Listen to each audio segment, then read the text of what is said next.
പുതിയ വീഡിയോയിലേക്ക് എല്ലാ കൂട്ടുകാർക്കും വീണ്ടും സ്വാഗതം. വളരെ ടേസ്റ്റി ആയിട്ടുള്ള നെല്ലിക്ക റെസിപ്പിയാണ് നിങ്ങളുമായിട്ട് പങ്കുവയ്ക്കുന്നത്. കഞ്ഞിക്കൊപ്പവും അതോടൊപ്പം തന്നെ ചോറിനോടുകൂടി നമുക്ക് കഴിക്കാൻ പറ്റുന്ന രീതിയിൽ തയ്യാറാക്കിയെടുത്ത വളരെ ടേസ്റ്റി ആയിട്ടുള്ള നെല്ലിക്ക റെസിപ്പി. ഈ ഒരു രീതി നമ്മൾ തയ്യാറാക്കി എടുക്കുകയാണെങ്കിൽ കുറേ ദിവസം പുറത്തിരുന്നാലും കേടാകുകയില്ല. ആ ഒരു രീതിയിലാണ് ഞാൻ ഈ നെല്ലിക്ക തയ്യാറാക്കി എടുത്തിരിക്കുന്നത്. നമുക്കൊന്ന് കണ്ടു നോക്കിയാലോ. ഇത് തയ്യാറാക്കി എടുക്കുന്നതിന് വേണ്ടിയിട്ട് ഞാനൊരു 15 പീസോളം നെല്ലിക്ക കഴുകി വൃത്തിയാക്കി വെള്ളത്തിൻ്റെ അംശമൊന്നുമില്ലാത്ത രീതിയിൽ ഒപ്പിയെടുത്ത് വെച്ചിരിക്കുന്നതാണിത്.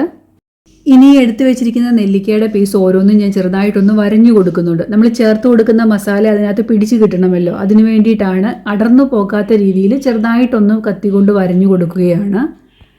എടുത്തു വെച്ചിരുന്ന നെല്ലിക്കയെല്ലാം കത്തികൊണ്ട് വരഞ്ഞെടുത്തിട്ടുണ്ട്. ഇനി നമുക്കിതിന് വേണ്ട മസാലയൊന്ന് തയ്യാറാക്കി എടുത്താലോ. ഇത് തയ്യാറാക്കി എടുക്കുന്നതിന് വേണ്ടിയിട്ട് ഞാനൊരു മൺചട്ടിയാണ് വെച്ചിരിക്കുന്നത്. നല്ലതുപോലെ ചൂടായി വന്നപ്പോഴത്തേക്കിന് 1/4 ടീസ്പൂണ് കടുകും 1/4 ടീസ്പൂൺ അളവിൽ ഉലുവയും ചേർത്ത് കൊടുക്കുകയാണ്. ഇനി കടുകൊന്ന് പൊട്ടി വരികയും അതോടൊപ്പം തന്നെ ഉലുവയൊന്ന് മൂത്ത് കിട്ടുകയും വേണം. ഇളക്കി നമുക്ക് ഇവയൊന്ന് മൂപ്പിച്ചെടുക്കേണ്ടതുണ്ട്.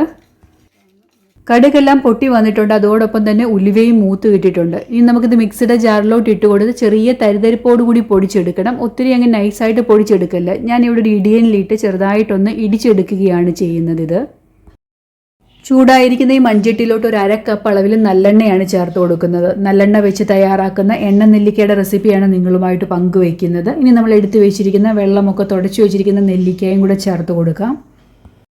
ഈ റെസിപ്പി തയ്യാറാക്കി എടുക്കുന്നതിന് വേണ്ടിയിട്ട് നെല്ലിക്ക ആവി കൊള്ളിച്ചെടുക്കുന്നൊന്നുമില്ല. ഈ എണ്ണയിൽ കിടന്ന് നമുക്കൊരു 5 മിനിറ്റോളം ഒന്ന് ഇളക്കി അതിൻ്റെ തൊലിയൊക്കെ ചെറുതായിട്ടൊന്ന് വഴന്ന് കിട്ടത്തില്ലേ, ആ ഒരു പരുവത്തിലാക്കി എടുക്കണം.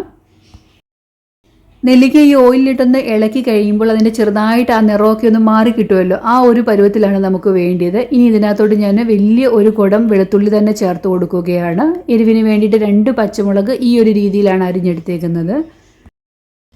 കുറച്ച് കറി ലീഫും കൂടെ ചേർത്ത് കൊടുക്കുന്നുണ്ട്. ഇനി നമ്മൾ ചേർത്ത് കൊടുത്ത വെളുത്തുള്ളിയും പച്ചമുളകും ഈ ഓയിലിൽ നല്ലതുപോലെ മൂത്ത് കിട്ടണം. അല്ലാന്നുണ്ടെങ്കിൽ നമ്മളിത് തയ്യാറാക്കി പുറത്ത് വയ്ക്കുന്ന സമയത്ത് കേടായി പോകും. അതുകൊണ്ട് ഇവ മൂക്കുന്നത് വരെ നമ്മൾ ഇളക്കി മൂപ്പിച്ചെടുക്കേണ്ടതുണ്ട്.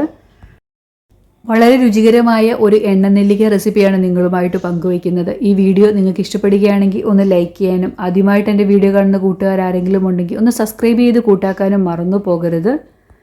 വെളുത്തുള്ളിയും പച്ചമുളകും ഒക്കെ മൂത്ത് വന്നിട്ടുണ്ട്. ഇവിടെ നമ്മൾ ഉപ്പ് ചേർത്ത് കൊടുത്തിട്ടില്ല. ആവശ്യമായിട്ടുള്ള ഉപ്പ് ചേർത്ത് കൊടുക്കുകയാണ്. ഇനി നമുക്ക് സ്റ്റൗ ഓഫ് ചെയ്തിട്ട് വേണം പൊടികൾ ചേർത്ത് കൊടുക്കാനായിട്ട്. എണ്ണ നല്ലതുപോലെ ചൂടായതുകൊണ്ട് ചൂടായിരിക്കുമ്പോൾ നമുക്ക് പൊടികൾ ചേർത്ത് കൊടുക്കാവുന്നതേ ഉള്ളൂ. സ്റ്റൗ ഓഫ് ചെയ്തിട്ട് തന്നെ ചേർത്ത് കൊടുക്കുക. 2 ടേബിൾ സ്പൂണ് കാശ്മീരി മുളക് പൊടിയും 1/4 ടീസ്പൂണ് മഞ്ഞൾപ്പൊടിയും പിന്നെ അതോടൊപ്പം നമ്മൾ വറുത്ത് ചതച്ച് വെച്ചിരിക്കുന്ന ആ കടുകിൻ്റെയും ഉലുവയുടെയും കൂട്ടും കൂടെ ചേർത്ത് കൊടുക്കുകയാണ്. 1/2 ടീസ്പൂൺ അളവിൽ കായപ്പൊടിയും കൂടി അവസാനം ചേർത്ത് കൊടുക്കുകയാണ്. ഇവയെല്ലാം കൂടി ഒന്ന് മിക്സ് ചെയ്തിട്ട് ചൂടാറിയിട്ട് നമ്മളൊരു ബോട്ടിലാക്കി വെളിയിൽ വെച്ചാൽ മതി, കേടാകത്തൊന്നുമില്ല. കുട്ടികൾക്ക് സ്കൂളിൽ കൊടുത്തു വിടാനാണെങ്കിലും കഞ്ഞിക്കൊപ്പമൊക്കെ കഴിക്കാൻ നല്ല ടേസ്റ്റി ആയിട്ടുള്ളൊരു എണ്ണ നെല്ലിക്ക റെസിപ്പിയാണ് നിങ്ങളുമായിട്ട് പങ്കുവച്ചത്. നമ്മൾ വെള്ളമൊന്നും ചേർക്കാത്തത് കൊണ്ട് ഒട്ടും തന്നെ കേടാകത്തില്ല. ഇത് പുറത്തിരുന്നാലും തീർച്ചയായിട്ടും നിങ്ങൾ ഇതുപോലെ ഒന്ന് തയ്യാറാക്കി നോക്കണം. ഇഷ്ടപ്പെടുകയാണെങ്കിൽ നിങ്ങളുടെ ഫ്രണ്ട്സിനും കൂടെ ഒന്ന് ഷെയർ ചെയ്ത് എന്നെ സപ്പോർട്ട് ചെയ്യാൻ മറന്നു പോകല്ലേ. അടുത്ത ദിവസം നമുക്ക് മറ്റൊരു വീഡിയോയിൽ വീണ്ടും കണ്ടുമുട്ടാം. Thanks for watching.